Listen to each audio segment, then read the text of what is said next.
Brought to you by Penguin.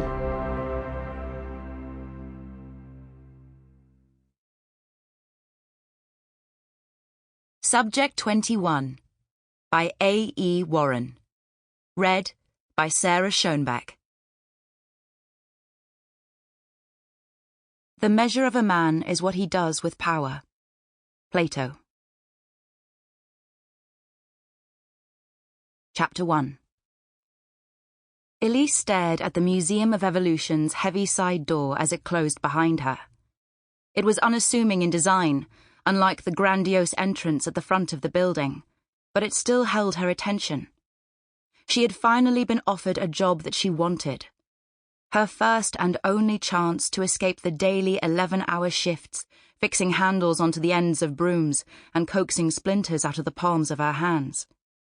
She would have agreed to start that day, but as she was expected to live at the museum during the week, she had matters to settle at home first.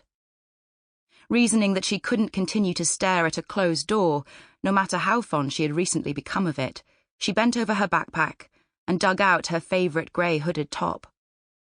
Pulling it on over her shirt, she zipped it all the way to her chin. She drew the hood over her cropped brown hair and pushed her thumbs through the holes in the sleeves that she had created years ago.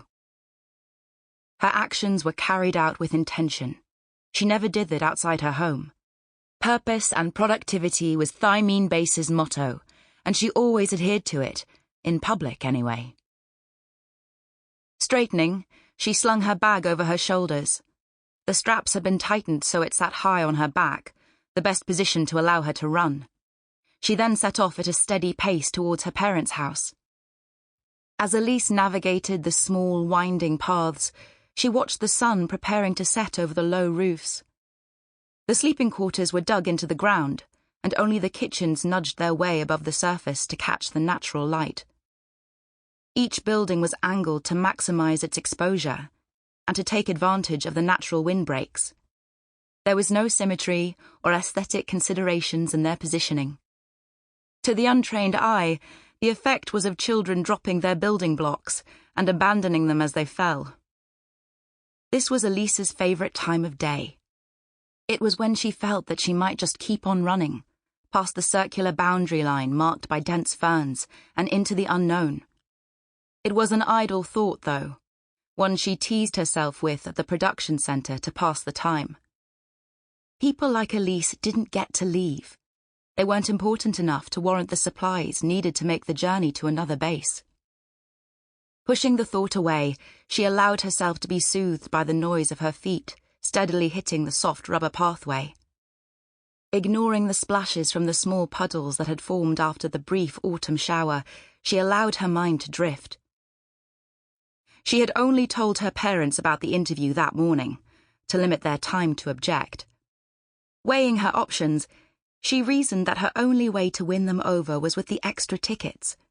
She guessed that her mum would understand her reasons for wanting to work at the museum, but would try to persuade her to stay. Her dad would just ban her from taking the job. The tickets would make them both think again. As Elise rounded the corner to join the narrow path that led to her house, she slowed to a brisk walk to cool down. Although it was a short run, it was all uphill. Shielding her eyes from the sun, she turned to look down over the only base she had ever known. The grass and wildflower-covered roofs of the distant houses blended so well with the landscape that she could barely pick them out.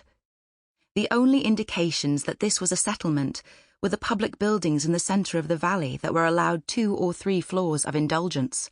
No higher, though, as the natural slopes of the valley had to conceal the settlement from afar. From only half a mile away, Thymine did not exist. It was just another valley in a vast, unpopulated landscape. There were only 8 Sapien families who lived off this tendril of the pathway. Each of their low-slung homes was made of panels of recycled material, from old car tyres, plastics and glass.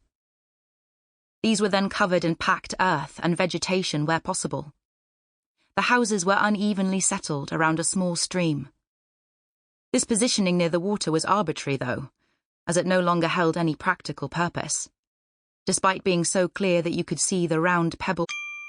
Sample complete. Ready to continue?